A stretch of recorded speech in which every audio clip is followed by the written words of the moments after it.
Words are about to be spoken here on the Extreme Life of Matt Hardy, presented to you exclusively by adfreeshows.com and the Podcast Heat Network. I'm John Alba, joined as I am, as always, by the broken one, woken one, spoken one himself via satellite on the West Coast, Mr. Matt Hardy. How are you, my friend? That via satellite trope, unfortunately, now that we're in like 2023, you don't really see via satellite anymore, huh? Yeah, this is via satellite. The satellite's actually on the Golden Gate Bridge right down the road here. So we're projecting off of that, and that's where the signal is originating from. That was always one of my favorite tropes. I'm not going to lie. I was a sucker for the via satellite. Even though you knew that they were in the same building, probably in rooms right next to each other. The live via satellite always popped me. I don't know. Just that's like an old 90s, 2000s wrestling trope. How are you, my friend? Long travel out to the West Coast there for you? Yeah, I was very fortunate to have a direct flight, which I think that'll become relevant in just a few more minutes here once we get to our Matt fact.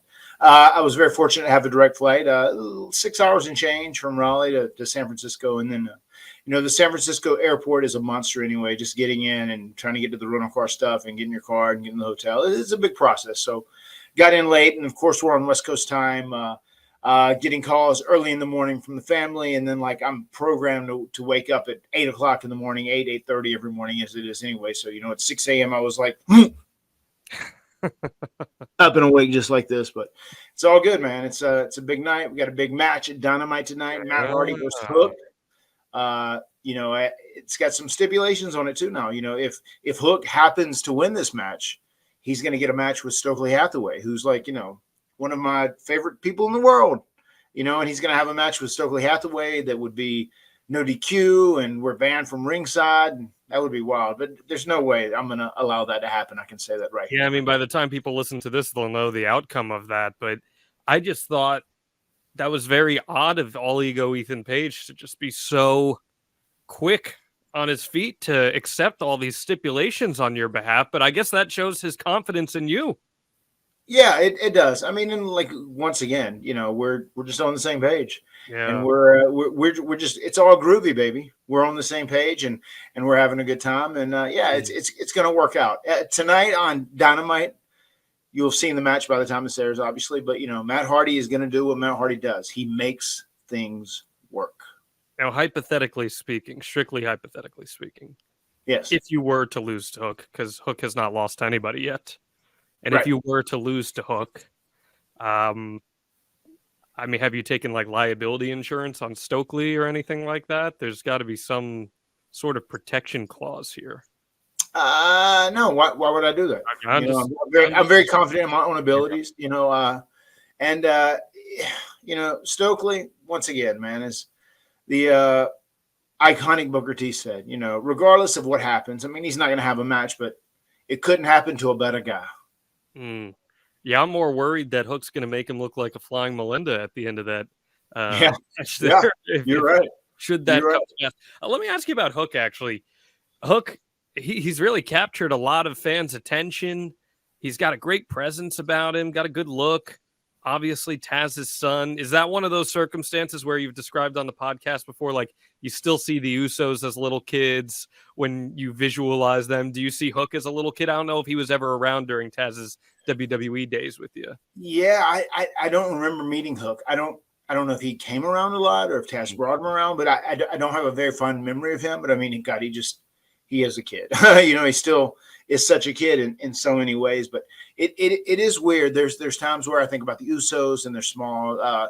Specifically, I think about the Guns because I remember seeing them quite a bit, and also TNT, Devon's kids, who and Dominic Mysterio.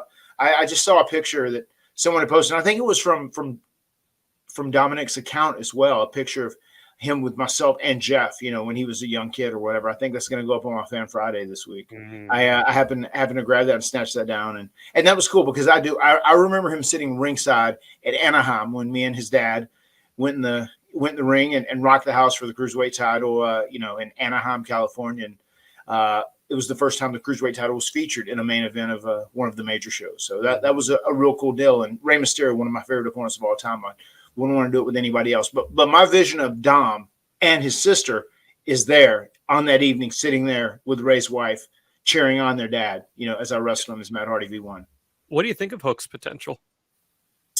I mean, he's definitely got potential. I mean, if you have a young guy that comes out and they capture the audience's imagination and they're invested in them, I mean, there's always something there. And he's very good at playing the role he's playing right now. And I think tonight will be interesting because I am probably the most high profile name he's worked with. And maybe it's a little more of a competitive match, and we'll see. We'll see how everything goes at the end of the day. I'm kind of, making this up as we go, just like we did the stipulations the other day. But it's going to be a lot of fun. I'm looking forward to it for sure. Well, just in case, I hope Tony Khan offers workman's comp as part of the benefits package with AEW because hasn't gone too well for some of his opponents. I'm rooting for you. Don't get me wrong. I'm rooting for you. I'm a little concerned. Mama and I were texting last night. We're a little worried about you, but you seem confident. So I'm very confident. Yeah. I'm very confident. Yeah. I'm glad to hear that. AEW Revolution this week, big time pay-per-view, huge main event, Iron Man match, 60 minutes, MJF versus Bryan Danielson. Any expectations for this pay-per-view? What's on the forefront of your mind as we go into this quarterly extravaganza that AEW likes to have? Yes, this quarterly extravaganza known as Revolution. It should be a very good, solid show. There's a lot of matches on it, and AEW has proven pretty strongly that they deliver on pay-per-views. So I wouldn't expect this one to be any different. Yeah, a lot of people I'll see on social media, they'll say, "Oh, the build to this." Like I think it was the last one. It was the card was put together pretty quickly in terms of the announcements.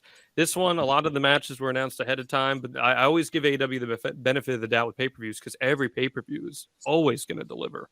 Yeah. And when you have a main event that is guaranteed to go an hour long between MJF and Bryan Danielson, I mean, hypothetically, if Max walks away the winner here, having slayed the dragon, what does that do for his street cred? It ups the street cred. I mean, it continues to build him and continues to move him up another level. And I mean, that's what we're looking for. We're looking for a champion that has credibility. And, once again, we want to invest more equity into MJF. So, that it's going to be interesting, the outcome of their match. And once again, that's a match that is tailor-made for you. You were talking about texting with Mama. She would rather cut her hand off than watch a wrestling match an hour long. She would openly tell you that. You know what it is for me, though, Matt? Like, a lot of people look at MJF as an entertainer, right? That's how I think he's viewed in the prison by a lot of people. But I think you'll attest to this, and I'm curious what your opinion is. I think Max is an outstanding pro wrestler. Like, I think he can go with the best of anybody, and it's because he wrestles so few times on TV that people don't maybe make that association, but I think he's one of the best pro wrestlers the company has in between the ropes there.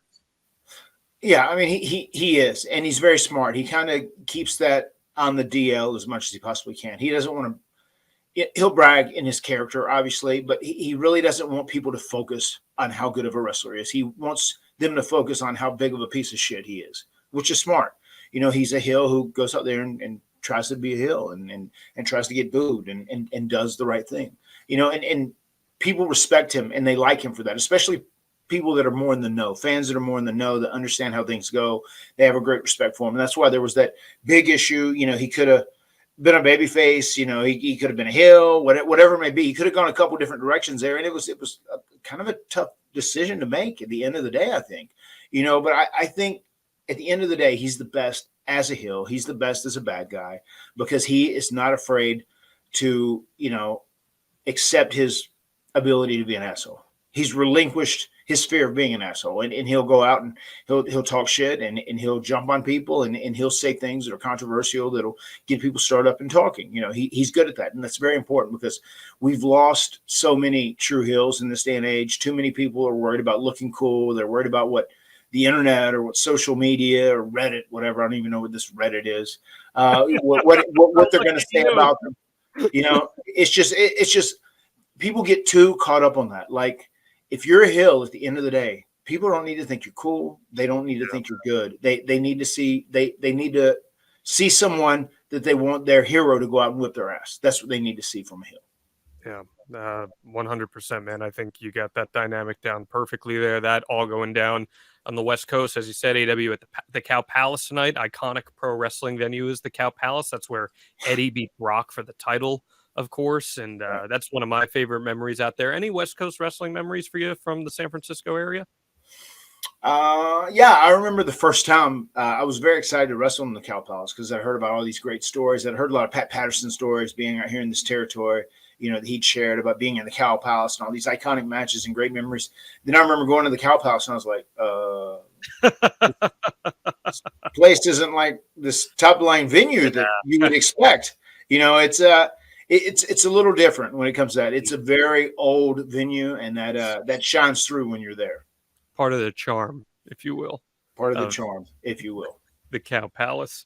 Yeah, man. Well, it should be a great pay-per-view week for AEW out there. Very much looking forward to Revolution. Go check out Revolution this weekend if you have not pre-ordered already. It's going to be available on Bleacher Report and Fight, our friends over at Fight as well. And if you're an ad-free show subscriber, you're getting this podcast early access Thursday night, March 2nd, 9 o'clock Eastern Standard Time. 6 o'clock West Coast time, which is perfect for you. Perfect. We're going to be watching, you and I mean, pronouns, pal. We're going to be watching TLC 2 live and interactive with our ad-free show subscribers. $29 tiers and up are going to get access to this premium live event where Matt Hardy, you and I are going to watch TLC 2 together for the first time. What can people look forward to with that if they're an ad-free show subscriber? This is going to be a lot of fun. This is my favorite TLC of all of the TLC matches, and this is the one I thought was the best. And it was a very special night for us. It was in this huge Astrodome building. It was one of the biggest audiences we'd performed in front of at that time, and it really was an iconic match. And that was an iconic pay-per-view overall altogether. But like that TLC match is something that we will all be proud of, to the day we die. All 6 competitors that were in there. And I got to give, big shouts and props to, myself, my brother, Bubba Ray Dudley, Bully Ray, Devon Dudley, Edge, Adam Copeland, Christian, the CLP, Christian Cage. Props to everyone. Everyone busted their ass, and we worked so hard that night, and we really created something magical on that evening. So that's going to be a lot of fun. And considering I get to watch it back with you, John, then high five. It's just like myself and posting that picture of my sons, Wolfie and Maxwell this morning. Good afternoon. Big high five. Whoa. Have a good day, guys. I like it. I'll tell you, it was really special for me because, I think I told you this when I even pitched this podcast to you. TLC 2 is probably a top 5 favorite match of all time for me. And it's one of those matches that I could recite back to you right now, almost move for move as to how it happened. So to get a chance to watch that with you, a guy that, I grew up, just this match was so important to me in my wrestling fandom. So getting a chance to watch it live with you is going to be awesome. Get early access to that, adfreeshows.com. And we're going to be doing a long form episode on that match coming up in the next few. I think next month we're doing a long form version of that. So make sure you're subscribed to extremehardy.com. Leave those 5-star reviews. Last week we talked about Booker T. Fun looking back at his career. Any other notes you'd like to add now that you've had a few days to digest it? A lot of fun for sure. And these Booker T fans, they're everywhere. They truly are. Same with the Sheets, taking stuff out of context. Guys, I'm asking you. This is me asking you genuinely as a favor.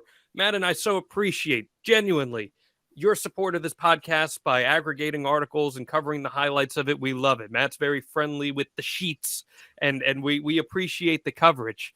But if you're going to appropriate quotes from the podcast, please add the necessary context, number one. And number two, link to the correct episode. Because then if you're not linking to the correct episode, you're telling us you didn't actually even listen to or watch the podcast. And most importantly, actually listen to the conversation we have and the words we're saying. Just don't take someone else's word for it. Actually listen to our conversation and our discussion and our discourse. It doesn't take that much time to transcribe words yourself rather than lifting them from somebody else. It's very easy to listen to something and transcribe words just because, sometimes, for example, we did an ad-free shows exclusive Ask Matt Anything, and Matt was asked what advice, if he could offer any advice to Tony Khan about storytelling or booking for AEW that he'd offer. It was a strictly hypothetical thing that he was asked, Matt talked about how much he loved working for AEW, and he said, to answer the question, if I had to offer one thing, this is what I would offer. Instead, we got people linking to the Booker T podcast, claiming it came from that, and leaving out all of the other necessary context. I'm just asking you guys, please be a little better than that. We are very fortunate that we have some great wrestling media out there right now who share stuff and attribute it accurately, and we are so thankful for those. But please hold yourself to that higher standard, guys. It's not a hard thing to do. Yeah, I mean, and I feel like if you do read some sort of headline that captures your imagination, and you want to check it out, like go listen to the podcast, whatever podcast we're talking about, go listen to it. I mean, and then report it accurately and use quotes, like say the specific words we said, as opposed to like shifting it into something else that you think it sounds like a better headline. I mean, the cherry on top. Once again, the cherry on top is actually watching and listening to our podcast and reporting very literally. And this happens on all the podcasts. And it bothers me because here we have these legends of the industry, people like yourself, Jake the Snake Roberts, Jim Ross, Eric Bischoff, who are offering these great words of wisdom to people, essentially for free. You can listen for free if you'd like to. And taking those words out of context damages all of those things. And I encourage people to try and be their best in terms of providing context when reporting and aggregating quotes. I think it's just so important. It's not a big, heavy thing to ask. We would very much appreciate it. And we do appreciate the coverage that this podcast gets alongside all the other ad-free shows and podcast heat podcasts. I promise you, we do appreciate it. So just wanted to put that out there. Otherwise, we learn that the FIs are everywhere, and that's no bueno, Matt Hardy. All right. There you have it. We have a pretty significant episode to get into today. We haven't advertised this. We haven't talked about much of this ahead of time. Even this is going to be. This is us more or less calling it in the ring, John. We are calling it in the ring. Exactly. I'll see you out there, brother. I'll call it out there. Just listen to me. Are you taking the lead? I'll take the lead. Of course. Okay. I'm the vet. I'll be the heel. You're taking the heat. I was going to say, I'll take all the heat. It's fine. But we're going to have a conversation about Jeff Hardy today. That's going to be our podcast. I don't know where it's going to go. Normally, I do pages and pages of notes for these podcasts. I've got none for today.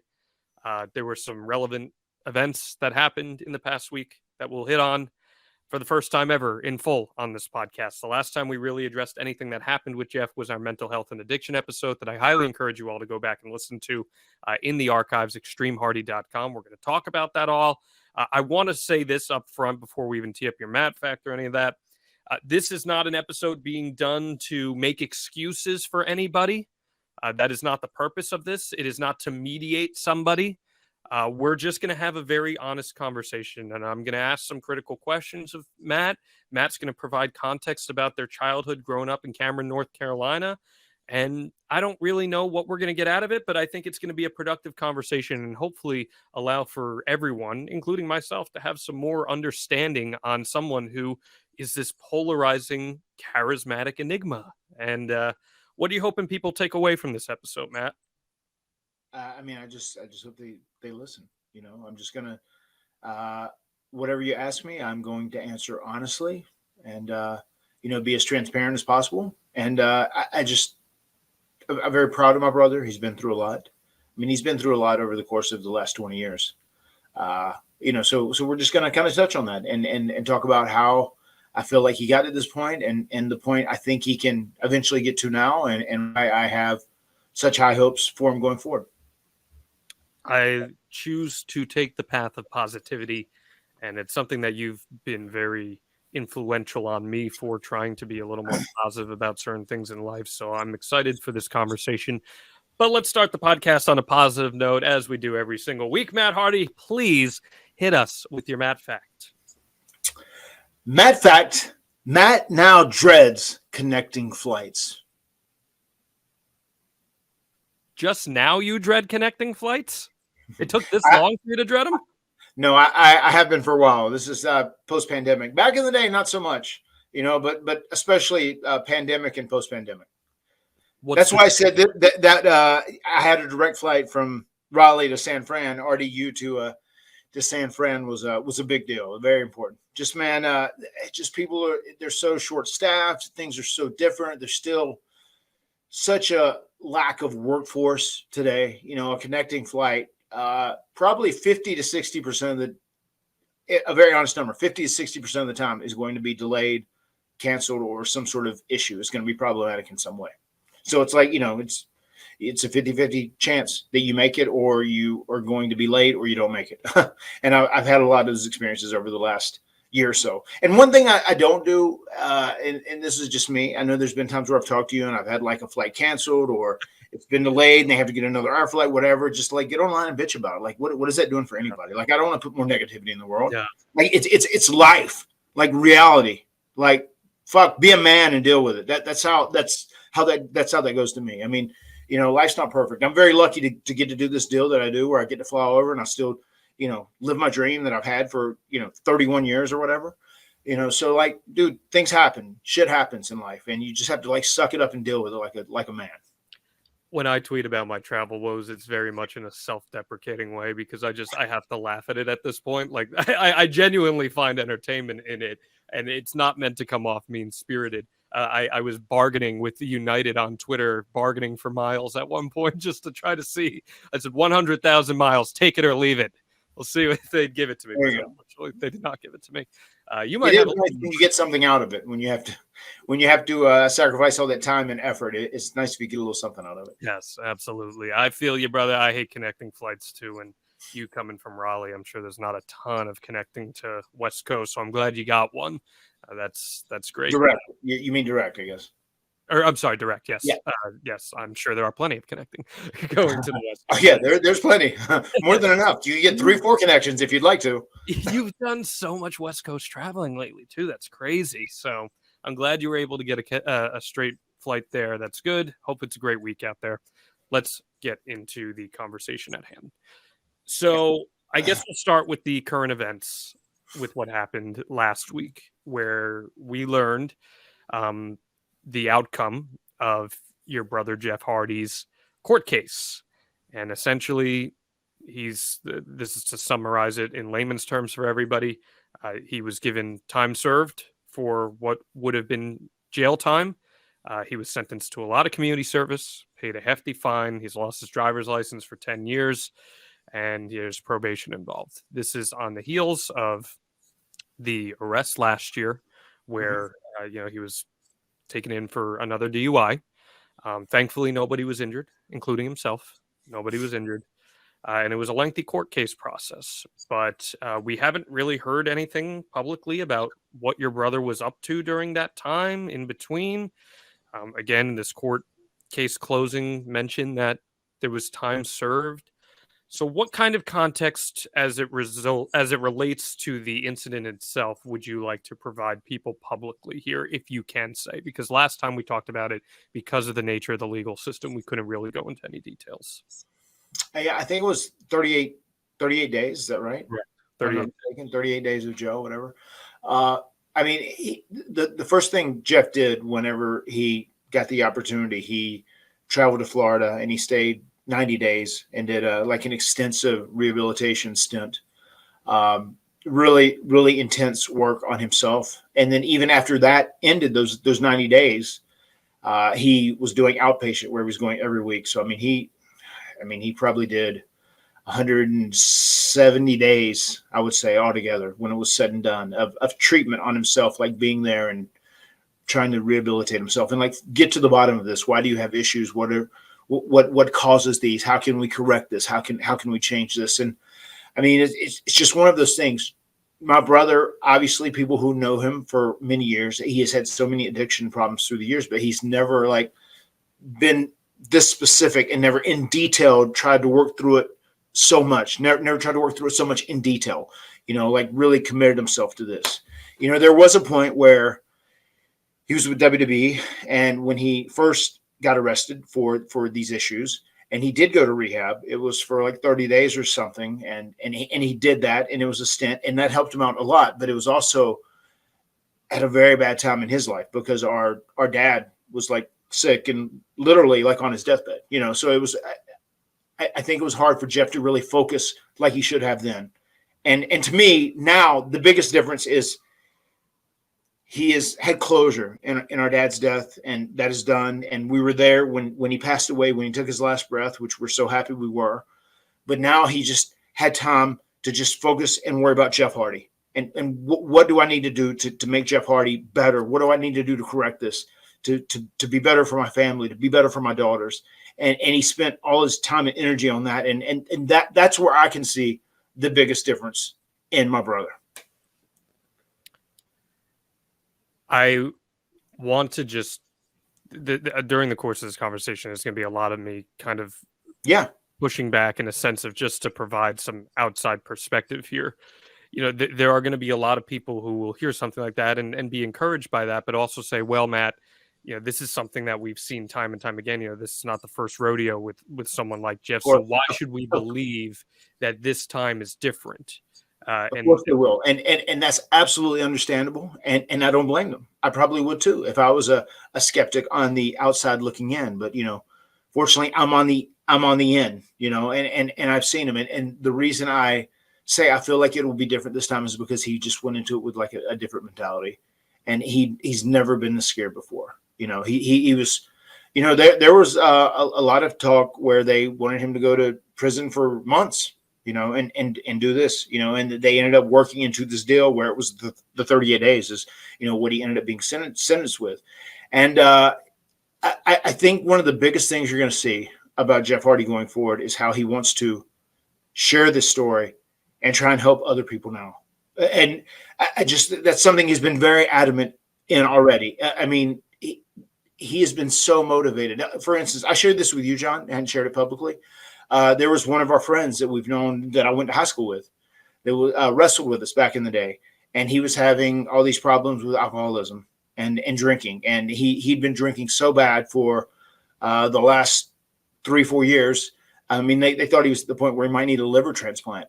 Wow. And my brother, Jeff, along with Marty Garner, you guys probably know him as first name Sham, last name Payne, and with Shannon Moore on the phone, went and did an intervention. And Jeff was, that was very important for him to do that. And then Jeff flew with him down to the establishment that he was in, you know, so that he could get help for himself.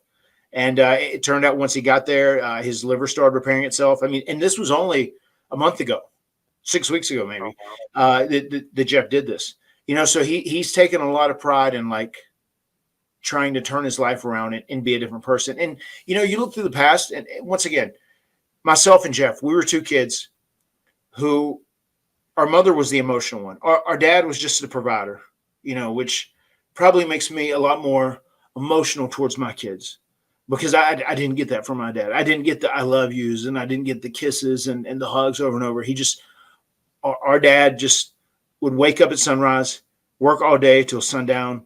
He would make sure that we had clothes. He would make sure that we had a roof over our head, and he would make sure that we had food to eat. You know, we were poor.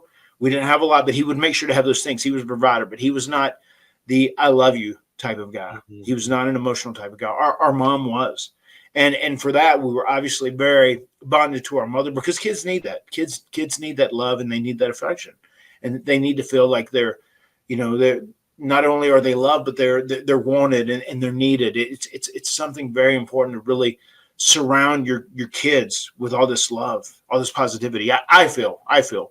And, you know, when we lost our mom early, which she had a battle with cancer, which was very rough. And once again, we were very lucky that we got to spend as much time as we could with her during that time. And I'll never forget on that day, myself, Jeff, and my dad, we were there at her bed when she took her last breath too. You know, Jeff and I were there when our mom took her last breath. We were there when our dad took his last breath, which is, sounds crazy, but I'm so glad we were. You know, that means a lot to me that we were there at that last moment, that last stage of life. And you know, after our mom died, that was something that Jeff really struggled with. I mean, he was very, very young, and in her honor, kind of like to celebrate her, you know, Jeff and I, we'd kind of promised ourselves, well, we're not going to drink, we're not going to smoke, we're not going to do drugs. We didn't curse at that point, you know, and that's just how we were. And that was like in honor of our mother. And all throughout high school, I'll never forget, there was one time where I was a little older once I got licensed.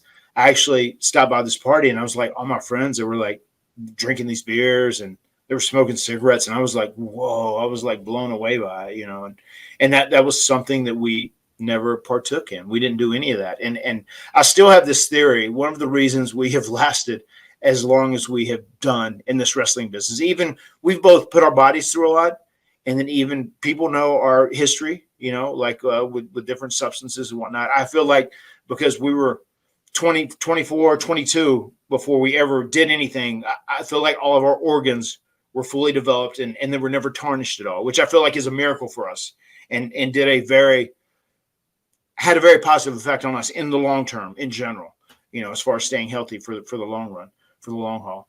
But like, you know, it wasn't until we got into wrestling and like once we split and we were doing different things, that's just where kind of Jeff fell in with a crowd that were doing different things. And the very first time he started, you know, experimenting with things, it was the hard stuff, the worst stuff you could. And that obviously led to his first release in 2003. And then I was terrified for him. You know, I'd said this before. I think I'd said on the podcast. There was times where I even said, like, dude, like I'll send you, you know, to rehab. I'll send you to treatment if you'd be willing to go, whatever. And he ended up doing stuff at TNA and legitimately on his own, he was able to get himself clean and get off all that stuff. He came back to WWE once again, had a clean slate. And this is why people think this about Jeff, because they've seen this cycle happen so many times. He starts wrestling. Everyone knows he wrestles a very extreme style. I mean, it's more than just a gimmick. I mean, he really does and beats his body up. And then there were times where, you know, much like me too, later on when I got beat up and they just said, oh, well, how about go to the doctor, see what they can do for your back, do this, do that. And, you know, they go, oh, hey, we can give you this muscle reliever. We can give you this pain medication, whatever.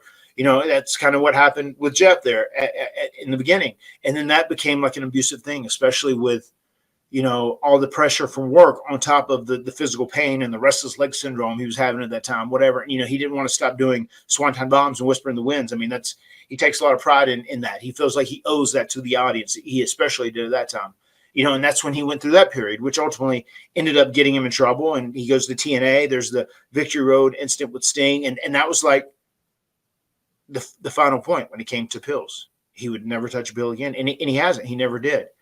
And then like, once drinking came along and that became like his main vice, it's the worst. Alcohol is the worst. The reason it's the worst is you can get it anywhere at like literally any time. And if you have an addictive personality, it's the worst, you know, and that's where that started. And that's where those problems started happening there. And obviously it continued to grow and build and build and build. And then it led to what we have with him right now. You know, this last time, I feel like alcohol was harder than anything else for him to kick.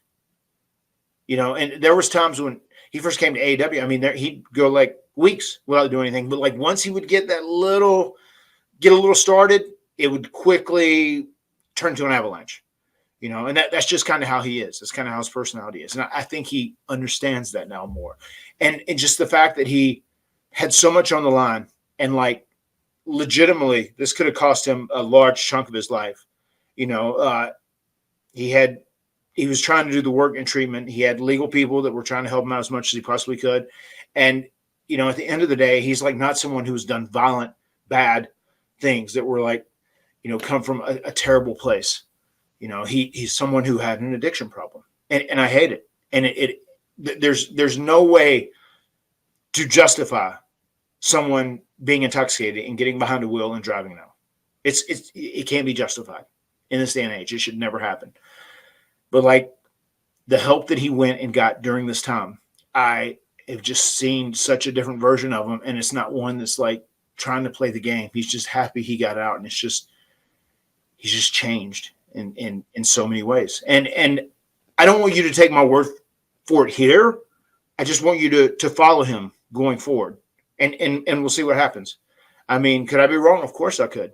But this is the most drastically different I've ever seen my brother. And I'll say that over the course of decades. I mean, this is going back to like 2003 when he first had issues. There's a lot to dig into there off everything you just said. And I want to kind of take that piece by piece, but there's also a few logistic things that I just want to clear up just so we have it on the record and right, and nobody can take anything out of context or misquoting it. So you said that he went to the rehabilitation treatment in Florida for 90 days, and then he voluntarily brought himself back over the course of multiple weekends to No, weeks. weeks. Okay, so We would weeks. come home on the weekends, weeks. So he came home on the weekends, and he would voluntarily put himself back in for additional treatment during the weeks on his own Yeah, like volition. Monday through Friday. Yes. Okay, so he would travel from North Carolina to Florida every week. Yes. Yes. There was a story, actually. You didn't talk about this on the podcast, but I feel like we can probably tell it now, where you genuinely hadn't seen Jeff, and then you ran into him in the airport very briefly, right? Yeah. Yeah. It's the first time I'd seen him, and whenever he was away for treatment all that time, he was just traveling back in, and actually was going back to Florida. So you genuinely hadn't really even seen him, which is pretty crazy when you add all those elements together. So he's voluntarily putting himself on his own volition through that extra treatment. And you mentioned a lot of addictive personality there. And addictive personalities can come out in things other than just alcohol, of course, but alcohol is one of the things that people deal with addictive personality issues with. Going through rehabilitation, and I'm genuinely asking for context here as someone who's never gone through rehabilitation. In an extended stay like this, how much of that is about confronting that addictive personality as much as it is quitting alcohol? Because I think when people hear like alcohol rehabilitation, they just think, oh, you're quitting alcohol. But it seems like there's a lot more depth to that. Is there not? I mean, of course. I mean, I can say this even going back from my issue when I went through treatment. I mean, they just try and get to the bottom. Like, why do you do this? What enables you to want to do this? Is there something deep down that's buried that you're trying to hide? Is there something deep down that we can pull out, that we can address and talk about, and we can kind of close off so that you don't do this again? I mean, and there's several people, there's several different reasons that different people have desires to like get altered, in many ways, especially if it's something, an addiction that is probably triggered from events from your past. I mean, there's a lot of people out there that like have had, excuse my language, but like fucked up childhoods, fucked up experiences, and they just want to get away from it. They don't want to feel it. They don't want to hurt. They don't want to be in pain, and that's why that happens a lot. But any issue you have in your life, and something I learned earlier on when I was going through my stuff, is just like you have to deal with things. You can't let things harbor within you and fester. You have to address them. And sometimes it's scary to do. It's frightening to address those things, but you have to like find the strength and the confidence to deal with those things and understand why you do what you do and how to change it, how to stop it, because you can't continue that cycle on and on. It's a very self-destructive behavior. Mm-hmm. Now, last year, pretty much a year ago's time, I can't believe it's been a year since your brother debuted in AEW in the first place, but we had him on the podcast, and you had mentioned that at that point, that was the best you had ever seen your brother. He was coming off that WWE release, and people had theories about all that kind of stuff, but you were sitting here and you were saying, hey, this is the best I've ever seen him. And then we saw what happened. So now I hear you saying that again, that this is the best that he's ever been from you. I guess what is it that is the difference between that? Because, and I'm just playing devil's advocate here, there are going to be people who hear you saying the same thing again, and they're going to say, well, that's a great question, John. And you should have asked that. That's the correct question to ask. And he had time where there were weak spans. He was good, but then he would like have issues. And he treated himself. He delved into some of the issues, and he got control of his addiction issues to a degree, but they were still there. They were still lingering. And now just this extended length that he's taken to really explore, why do I do this? How do I change this? How do I fix this? How do I get away from this force that possesses me and causes me to lose control of myself? And I feel like he's finally now had the time to really do that and do it the right way. And 100% committed. as opposed to 80% committed or whatever. You can't put a percentage on that. It's either like, and the thing they say about addicts is like, one day at a time. That's something you'll see Dustin Rhodes say over and over again. There's so many guys that'll say that. And it really is. You just like take it one day at a time because it's really easy to become overwhelmed. And I say that in general about stress. If I have like a long ass week with a whole bunch of shit going on, like I'll like just say, okay, I'm going to stop. I'm going to do it one day at a time. And I tell people this all the time. They're saying, oh my God, I want to do this. I want to book you 3 weeks from now, 4 weeks from now. I said, just get back with me in a little bit. I'm just doing these things one day at a time, not to overload yourself, not to overdo it. And I feel like Jeff had a piece of it, but he didn't have it all. So that's pretty much how I would sum that up when it's all said and done. And I feel like now he's taken the time to like fully understand, and he doesn't have. I feel like the first time he went through treatment, he wasn't focused on it because he had focuses elsewhere with being our dad more than anything else. Which that was emotionally much harder on him than it was on me, and it was hard on me emotionally. Yeah. But Jeff is also a very emotional person. So I just feel like this time around, there was just so much on the line, and he finally openly committed himself to changing, changing 180. Were you aware of that last year, or was that just something that it kind of unfolded over time as he started to get back in the swing of things? It unfolded over time. Gotcha. That's kind of what I figured. And I'll even say this too. I think one of the scenarios that I hated because like we weren't together, like we were in different rooms, just when he was in Vegas, because once again there were fans, there were like dozens and hundreds of fans down the lobby, and they're like, "Oh my God, Jeff, let me get you a drink, let me do this." Even when I was walking through there with him, and I don't know, but that environment at that time wasn't a good environment for him. I don't think being stuck there in Las Vegas where everything is available so quickly and easily. And it's twofold in your case because you want to be there for your brother. You want to support him. It's why you're talking about him right now. Like, there's going to be people, why is Matt Hardy talking for Jeff Hardy? I mean, Jeff Hardy didn't contact us to talk for him. This is you choosing to do this on your own. This is not Jeff asking you, hey, Matt, be my PR. That's certainly not what's happening here. You want to talk about this stuff because you love and care about your brother, but also you can't be in charge of holding Jeff Hardy's hand through life. Of course not. I mean, no one can. The only person that can be responsible for you is you. And at the end of the day, each one of us, like, if you start making excuses, if you start trying to blame other people, at the end of the day, if we have personal failures in our life, we are all a product of our own decisions. And that's what it comes down to. I mean, and that's being accountable. That's like accepting accountability for your shit. Like if you get yourself in some shit, just own it.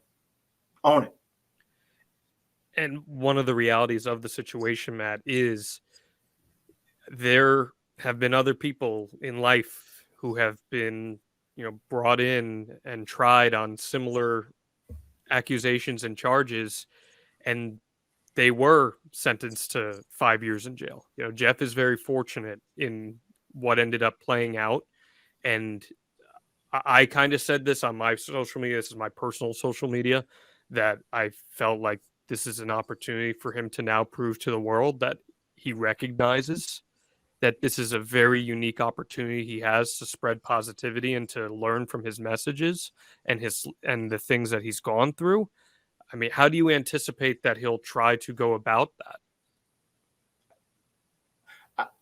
I think, and once again, I can't speak for my brother because my brother's my brother, but I think from everything I've seen from him is that this has been extremely life-changing and eye-opening to him. And I feel like there's going to be a part of him that now wants to give back to people that do have addiction lessons and addiction issues. He will try and, use the lessons he's learned as things that could maybe help other people. I think he's going to want to speak to people. I think you're going to see a really different Jeff Hardy in many ways. I mean, you can't take his essence, you can't take the core of his being out of who he is when it comes to like his personality and him being the charismatic enigma. That's not going to change. Yeah. But I think his motivations for living and being are going to seem very different to you in so many ways. And I think you're going to see someone who like wants to get back and make a difference and help. I think he wants to be a person that would help the Jeff Hardy from, you know, a year ago, help the Jeff Hardy from 10 years ago, help the Jeff Hardy from 20 years ago. That's the kind of person I feel like he wants to be now, especially with the platform he has. And we haven't even talked about the prospect of wrestling again, which, you know, we'll get in towards the end of this. But I saw too, John. I want to say this. Yeah, sorry, please. like so many people said, "Oh my God, Jeff Hardy! I just smell him coming back in this hook match." Like, dude, like that hasn't been talked about. Will it happen? I mean, maybe. Will it happen? Maybe not. I don't know. But I mean, that isn't something that has been talked about at all at this point. And it certainly wasn't going to be like his court case gets done, he shows right back up on AEW Dynamite. You know, that's one thing I can guarantee you that isn't going to happen tonight in this match with Hook, as so many people said. And it's you know, also like, not important, right? Like, it's not important for Jeff Hardy to wrestle again. Hopefully he does, if under the right circumstances, if he's in the right place and all that stuff. But if it doesn't happen again, what's more important is that he's in the right state of mind and being a positive citizen and a productive citizen in society. Yeah, and being a good husband and a good father. I think those are the most important things. Yeah. From what you've observed, what has his dynamic been like at home since he's gone through all this stuff? I mean, it's just, I feel like his family are just, they wish they could have had this Jeff for forever. You know, I mean, I feel like he's just been totally committed, you know, and it just changes, man. Like once I think if you ever get like in that groove where you're, you know, in the throes of addiction, once you get out of it and the fog is lifted, you just look at the world so differently. And sometimes some of the best people, some of the people that like cherish and love life the most, are some of the people that were like the worst, you know, the worst addicts and whatever their, you know, substance addiction issues were. Sometimes those people were like Dustin Rhodes is a guy I can't take my hat off to enough. You know, someone who went through it, man, more than anybody. And just like the positivity and just the optimism and the motivation and the inspiration that comes from Dustin Rhodes is just fantastic. And it's amazing, you know, and just sometimes the most driven, motivated people you'll meet are people who were like in the lowest of the lows when it comes to the throes of addiction. And once they get out of that, it just changes the way they look at life. And you take nothing for granted then. I feel like I'm like that. I take nothing for granted. Every day is a gift. Every minute I get to be with my children. Every moment I get to be with my children is a gift, and I don't take it for granted. And I really do. Now I live every day like it's my last. I mean, the world is so crazy that we live in right now as it is, you know, and who knows, like really you have to live it up every single day, because tomorrow is not guaranteed or promised to be there for anyone, you know. And I think when you've been in bad days and you know it could have been over for you, and it's almost like a second chance, or you know, whatever. People are going to look at Jeff and go, well, this is his third chance, fourth chance, fifth chance, whatever. Once you get the realization of how precious life is, and it's precious, but it's also so short. It's so quick, but it is so precious. And you have to try and be as present as you can in every single moment and soak up every single moment that you're alive. Have you spoken to Jeff about Mark Briscoe at all? And Jay Briscoe, the two of them, and the dynamic of what happened there? Oh, yeah. Whenever I was flying to Fresno and I was connecting in Phoenix, actually, I dozed off, and I think I told this story on the podcast. One of the first text message I read was Jeff's, you know, and he just said, oh, my God, did you – you know, I remember the first three messages that I very much remember. I had several. I dozed off for 45 minutes, and I remember seeing my wife, who was freaking out, and it really – I mean, it shook her quite a bit. My brother – he said, oh, my God, I just heard this about Jay Briscoe. He got killed in this crash. You know, I love you. Please be safe to where you're going. And the Bucks, you know, in the Bucks, they were a couple of the first people who knew. And, yeah, I mean, we talked about it. And, I mean, I couldn't imagine the strength that Mark Briscoe showed to show up that following week, and just the mentality he had. Obviously they're very strong. They have strong religious backgrounds, very strong, believers in God, and his positivity. And I'll never forget asking Mark Briscoe, like, "Hey man, like, I'm so sorry, my condolences. How you doing?" And his first thing was like, "Not as good as Jay. He's up there with God." And I was just like, "Oh my God, the optimism." I was envious almost. I mean, the optimism to be able to deal with the loss of a brother, a sibling, a family member like that is just like something I can't even fathom doing it like that. And for me, it would be hard to do that with Jeff, with my brother or my wife or a kid, someone in my direct family, especially, like, because you just know you're never going to see that person again. But just the optimism he approached it with, I respect, and I'm glad it works for him. I'm glad it works for him, because it's a terrible situation to find yourself in.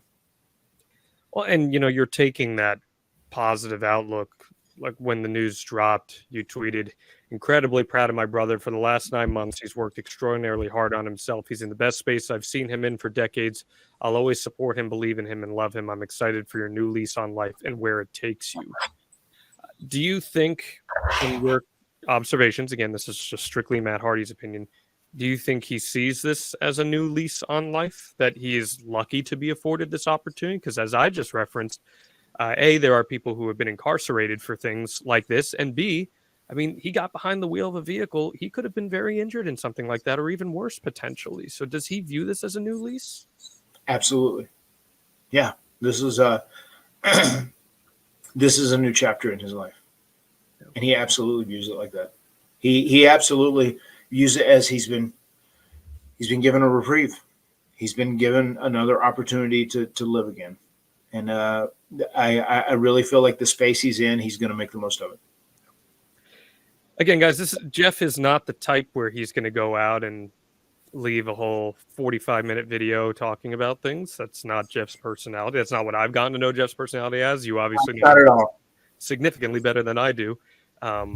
He always has an open invitation to chat here with us whenever he wants, but that's just not his prerogative. It's just not who he is. So that's why Matt is taking this opportunity to give his perspective, not to speak for Jeff, but to give his perspective and how he sees it, which I'm appreciative of as someone who's been inherently following this situation for a very long time. I mean, the reality is, Matt, this incident that happened with Jeff, it threw off a lot of plans for you, and things that you had in motion last year. And you guys, from a business perspective, it affected the podcast. At StarCast, we were going to do a live show with the two of you guys, and it was going to be the extreme life of the Hardy Boys.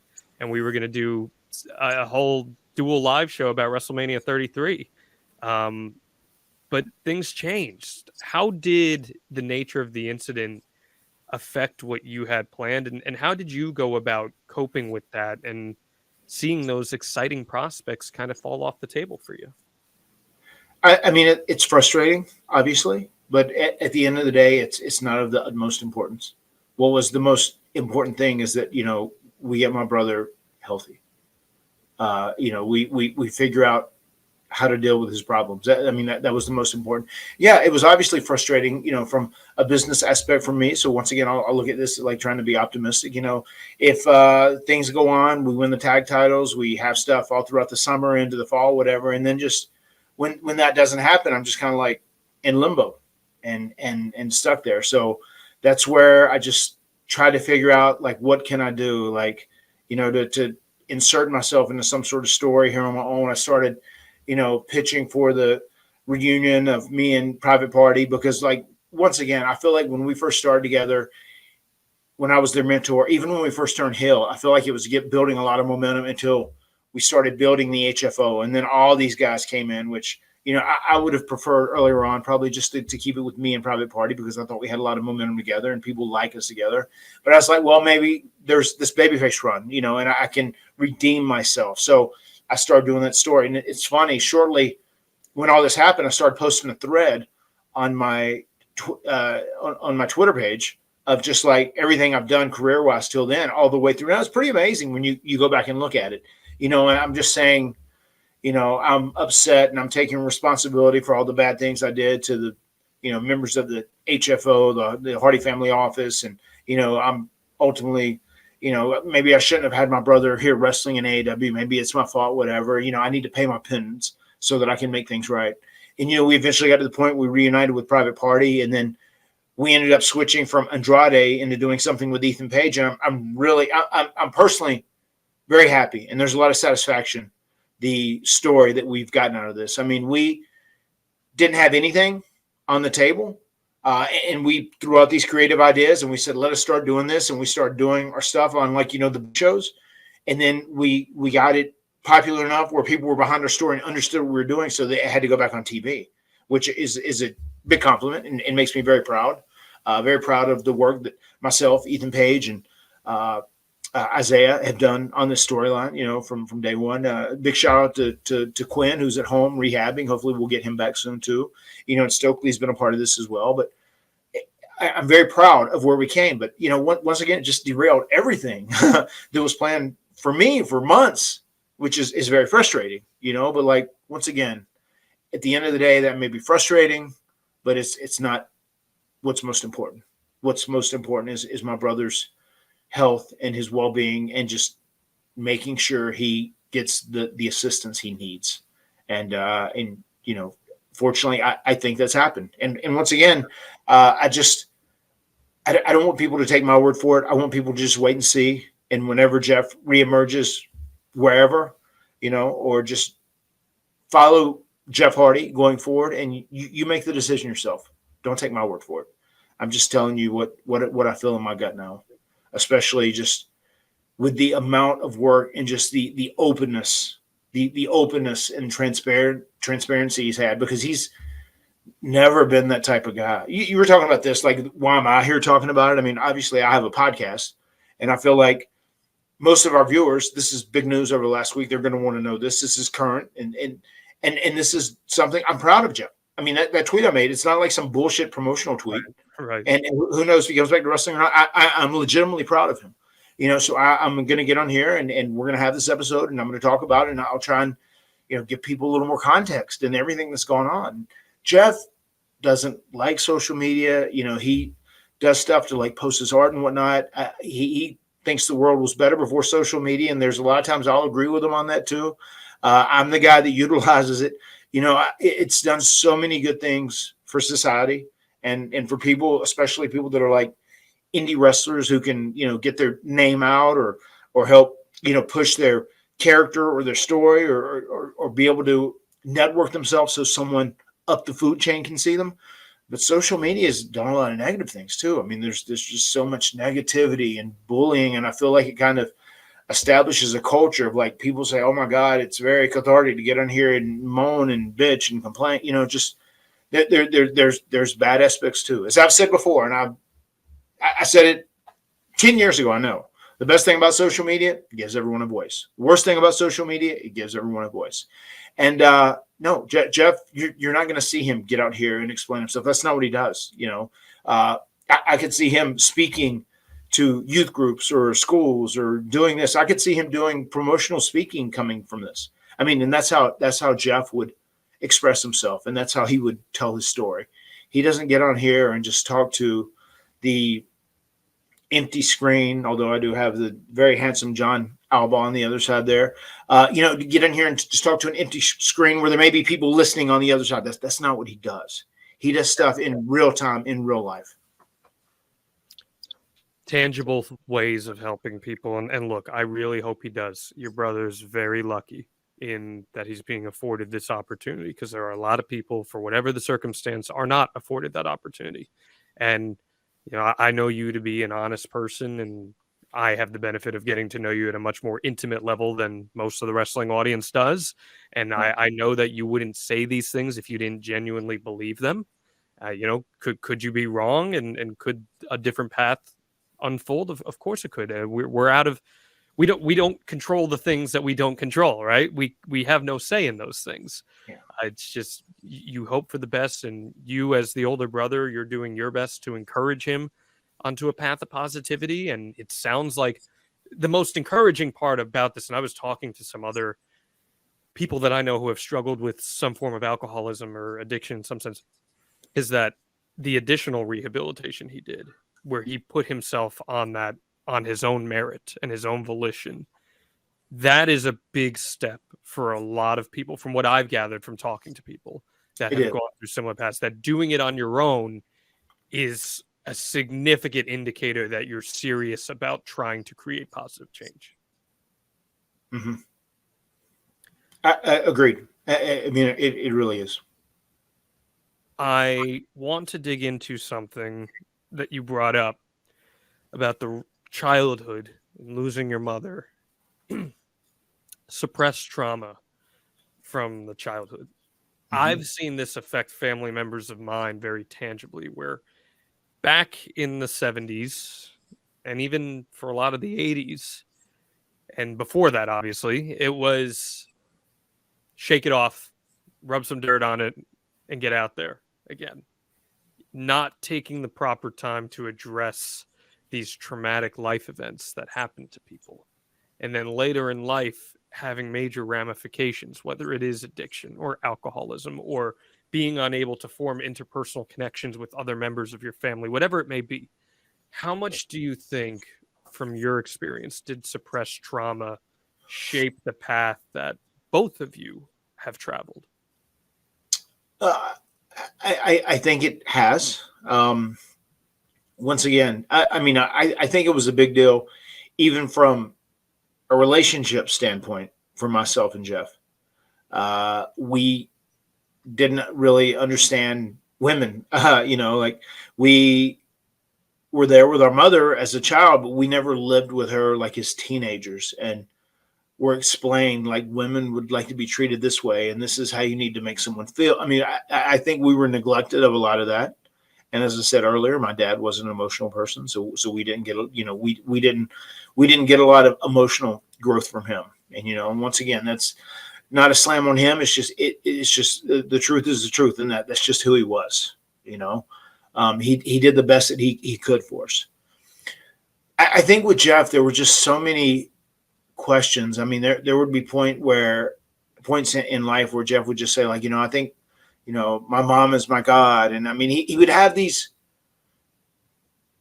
he lifted her up, like lifted her up on this, Pedestal.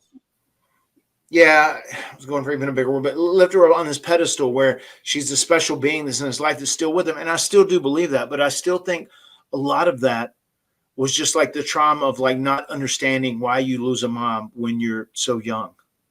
Yeah. Why do you not get to know her? How old was he when she passed? He was 9. Yeah, man, that's rough. And he like created her into this bigger thing that's just like with him spiritually in some ways. And I feel like that was almost like a defense mechanism to stop him from processing why she really passed away.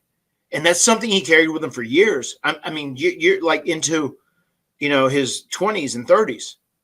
That wasn't something that was just when he was a kid or a teenager.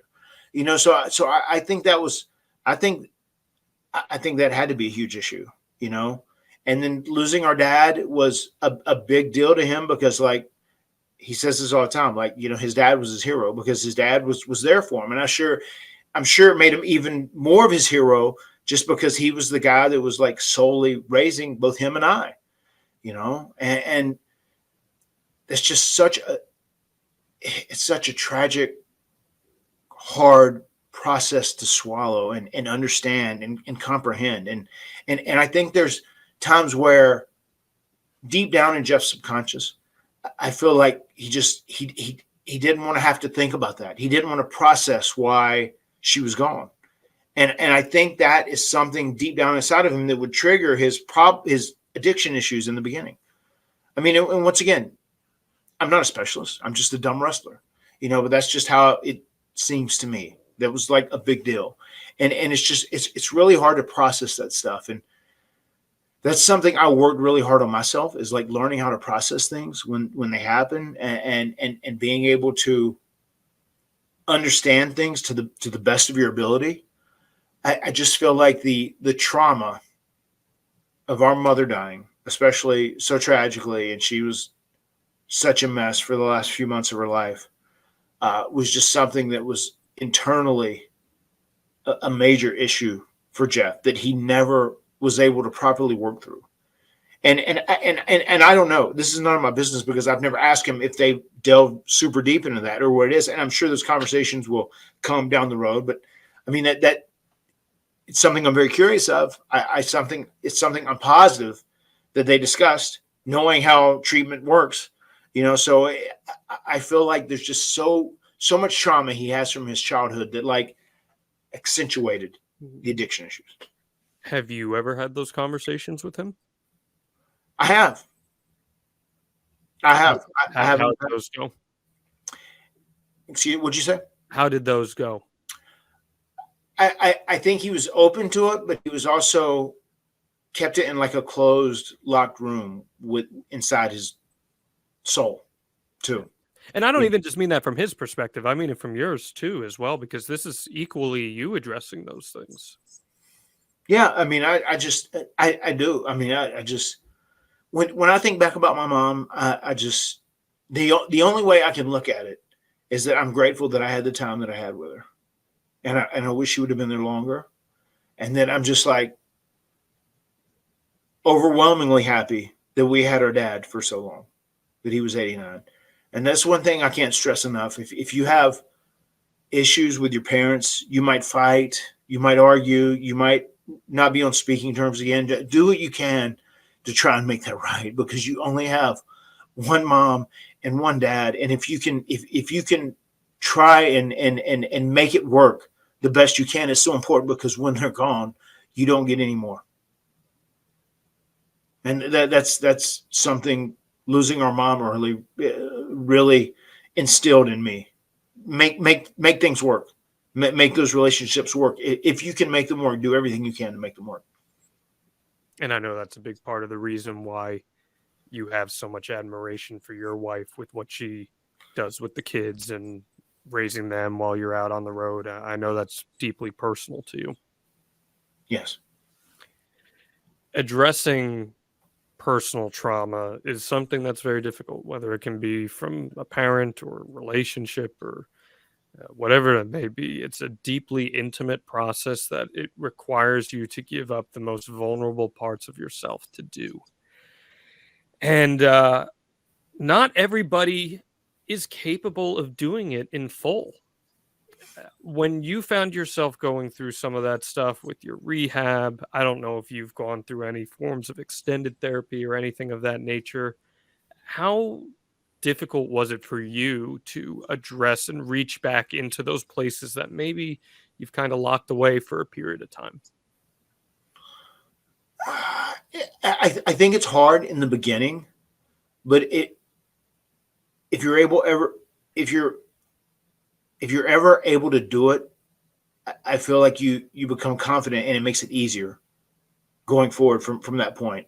And it's just like if you kind of get to the point where you know who you are, and if you know what you're doing is something you shouldn't be doing, you're aware to stop. And I think it's just the initial breaking of the ice, the initial breaking down the walls and being vulnerable is the first step that's the most challenging. And if you can do that and really open up and try and delve within yourself and understand why you do, what causes it, what triggers it. And if you can get a hold on that, that's when everything changes. And if you can do it for one thing, you can do it for most things. And I feel like that's kind of when you take self-control to another level. And self-control is something that is extremely important in life. And ultimately that's to have the self-control you need. I feel like to live a good, healthy life, you need to be able to unlock those locked vaults within you and explore them and understand why they were there in the first place. If you can provide some context for those of us who have not been in the day-to-day grind of the wrestling industry, I do feel like some of that has changed, where a lot of that stigma has been removed. I know you've mentioned here on the podcast that Tony Khan is very supportive of, hey, if you've got something going on, let's go get it taken care of. But over Yes. the years, what kind of stigmas did exist with guys having to bottle things up and just trudge on from town to town? I mean, it was the worst back in the day. I mean, like obviously in wrestling, I mean, there's a lot of things I do which I feel like sometimes my wife doesn't even understand. Like I'll be up and I'll have ice on me, or like I'll get up extra ahead of time to make sure that I can go to the gym or stretch and do like if you want to wrestle and you want to try and do it the right way. I mean, your health is paramount, and you have to take care of your body. You have to keep things strong, and the injuries are going to happen. What we do is not natural. Being slammed on wood and steel, you know, multiple times, you know, throughout a week or whatever, regardless of how long you do it, it's just not a natural thing. So your body has to be in a certain condition, and then you have to take care of your body as well. And there's going to be aches and pains. You're going to hurt. But then once again, you have to address it. You have to ice yourself. They thought I was crazy last night. This hotel was almost, they said, oh, well, you know, they have a block of AEW rooms, obviously. Said, oh, well, we're sold out technically, but, you know, you're this member, or you have the highest status. We can't give you this suite or whatever. I said, you have a double. If it has a bathtub, I'm good. I just need a room with a bathtub because I like soak my body. That's a ritual that I do, like a maniac. I sit in the hot tub every day. I mean, I do these things I have to do because if not, if you're like hurt and you need like a quick fix, then that means like, oh, well, take this. It'll loosen up your body, you know, artificially, you know, this muscle relaxer, this pain pill where you won't feel it and go through it. I mean, and that's what guys did back in the day because that was like the culture. And then if people would complain about being hurt or not feeling it mentally, which we call mental health nowadays, you know, they're just like, if you don't do it, you're weak. So go do it. Rub some dirt on and go do it. You're weak, which is just like an unhealthy mentality. And once again, that's not delving into your body and unlocking those vaults that are containing issues, and you're only adding on to it, making it worse. And that's how addiction issues start more than any other way. You know, when people have something that is locked within them that they haven't addressed and haven't done, and they don't want to feel the pain. They don't want to hurt. They want to be taken away. They want to be altered in another state where it doesn't hurt anymore. And that's why a lot of people, you know, end up being in the throes of addiction. And it's especially worse in pro wrestling because we are literally hurting ourselves every single time we do our profession. You are literally hurting yourself, you know? That's the reality of it. I guess I just asked that question because if you have an addictive personality, being in an insulated bubble environment where you're constantly surrounded by people saying these things to you, I would imagine probably fuels those addictions even further. And it's part of the reason that I would suspect we've seen what has happened with Jeff happen multiple times. We did say that from your standard, AEW has encouraged a much more positive environment in that regard rather. But we still did see what happened with Jeff in AEW. How has that environment been in regards to Jeff, AEW I'm referring to specifically, Yeah. and if he were to come back into a wrestling environment, what can be done to make sure that people like Jeff don't fall back into those bad habits in that sense, based solely on their environment? I mean, once again, Jeff came into this stuff with baggage, and like this in no way, shape, or form was AEW's fault. You know, I'll say that right here now. I mean, that morning when Jeff got into the car and he started driving and he was altered and it was irresponsible, no excuses, inexplicable. It should never have happened. There's no explaining it. There's no justifying it. And he would say that as well. And even people would say like, well, you know, he goes out and he did these matches and he hurt himself, whatever. I mean, once again, I think Jeff, if he was right here right now, he'd say, no, it wasn't anybody's fault except myself. He would own it and he would be accountable. And I think you just have to make the smartest decision that you can for you. And depending where you're at, as far as your body, what your body feels like, you know, like people are out there, you know, I'm going to say this right here and right now too. Like I go out, I kind of have a style that I wrestle now after I went through my issues and I came back and worked Ring of Honor and went to Impact and did Broken Matt Hardy, the people might say, well, Matt Hardy's boring. He doesn't do everything they used to do. Yes, because I work in a way that I can stay healthy and maintain a normal life. And that's why I do it. And if you're not entertained by it, I'm sorry. I'm sorry it's not for you. But there are plenty of people that are. I mean, when I come out at the venue each week, I mean, people dig it. And it is what it is.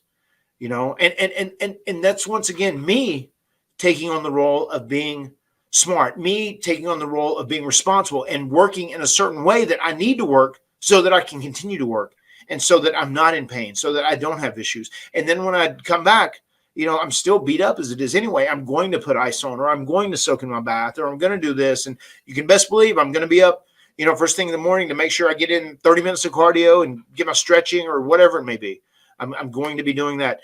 No, thank you. I'm good. Jesus Christ. Do not disturb on the door, and they just keep knocking. That's a future Matt fact right there, because that happens all the time. I throw do not disturb up there, and then what happens? I get disturbed. Some Larry David shit right there. But you're right. And everything you're saying tracks on that. So I guess to follow up on that, Matt, if Jeff were to return to wrestling, which again, as we tape this, we have no idea what's going to happen. We genuinely don't. And if it's in a good scenario where everyone feels comfortable doing it, maybe it happens. If not, no one's going to force it to happen. But if he does return, would you advise him to maybe adapt that style a little bit and not be the insane stuntman 24/7 that we've known Jeff Hardy to be? Yes. Would you have that conversation with him? Yes. I mean, I already have. I've had it with him throughout the years. Whenever I wanted him to become Brother Nero in the beginning, I was having that conversation with him then. You said that was the genesis of the Spot Monkey stuff. But yeah, that was totally the genesis. I mean, that's why I said he can no longer jump off the top rope, because it's like, dude, you're Jeff Hardy. You're a rock star. People want to see you. They want to see Jeff Hardy. I know you feel so committed and so passionate that you want to give them a whisper in the wind and a swanton every single night, and yeah, you can do those things when the time is right, whatever, but just like pick and choose, man. Pick your battles, like be smart, because you're not just Jeff Hardy, the wrestler anymore. You're Jeff Hardy, the father. You're Jeff Hardy, the husband. You're Jeff Hardy, the family man. You have to think about that too. It's a very tricky, scale, and you have to find the correct balance for you. Most definitely. There's a lot we were able to dig into here, Matt. Is there anything else that you'd like to put out there on either behalf of your brother or speaking about your brother, whatever it may be? Once again, I certainly am not speaking for my brother, as we've already said several times throughout this. But I'm glad we did this today, and I'm glad we're giving people an update in general. And I am legitimately proud of my brother, and I'm very excited to see what his future holds. And I'm very happy to see him so positive, and it's strange in some ways seeing him so different. He just has a different mentality. He's approaching things very differently, and whatever ultimately he decides to do going forward, I will support him in any direction he goes in. And I love him, and I'm happy I have him. He's been through a lot of shit. I have too. We're lucky we're here for one another, and I will cherish him every day that I have him on the same physical plane known as Earth. And I'm happy he's still here with me, and I'm happy that he is self-professed in a good space, and I feel very confident about his future. Yeah. And that's what's most important. Whether we see Jeff Hardy in a wrestling ring ever again, it's that he's set up to have the best future possible for Jeff Hardy and for his wife and for his children and for you and your family. So they have Tio around. I know that's very important for your kids. I know your kids love Jeff Hardy. They do. And I know that having them around him is important for you as his brother. So I hope nothing but the best. Again, guys, this episode was not done to mediate Jeff Hardy or to rehabilitate Jeff Hardy in the public eye. This was Matt wanting to take time and talk about these very real things that both Matt and evidently Jeff recognize as a very serious situation. And I hope that everyone takes something away from this podcast and listens to the entire thing. in context, and because Matt gave a lot of good stuff here. And I appreciate you, as always, man, being super vulnerable. I know the fans appreciate that. These episodes that we do where we talk about life, these are my favorite episodes to do, even if they're a little heavy at times. They are my favorite to do. So I'm appreciative of you, man. Thank you for opening up about that stuff. Thanks, John. Of course. Now, next week, we got a few options on the table for our episode next week. So stay tuned, because I'm going to pitch some to you afterwards. But I'm just having such a great time here going through your career every single week on the Extreme Life of Matt Hardy. Make sure you're subscribed, guys, extremehardy.com. And we also want you to get in on part of the fun. If you are a business or if you are a product that would like to get your word heard in front of thousands and thousands of viewers and listeners every single week, head to advertisewithhardy.com and find out more information about how we can get your product out there in front of you. Hear a shill for HelloFresh and AG1s and Manscaped. We want to include you as well. Advertisewithhardy.com alongside adfreeshows.com, where Matt and I are dropping that great content, exclusive and early access, alongside premium events like the TLC2 watch along that we're doing this week. And if they love the Extreme Life of Matt Hardy, where can they leave that 5-star review, Matt Hardy? They can leave it on Twitter. They can leave it on Instagram. They can leave it wherever they would like. I would love for them to leave it on on our Apple Podcast, on our Spotify, leave it on our YouTube, whatever it may be. But leave us that 5-star review. We really appreciate all you guys tuning in every single week to the Extreme Life of Matt Hardy. Anything else you'd like to add, my friend? No, I just once again, I appreciate you guys for sitting down and spending time with myself and John as we talk about different subjects week in and week out. And these are also my favorite episodes as well. It's very real. It's very much life, and I'm a big fan of the process behind life anyway. It's just so detailed, so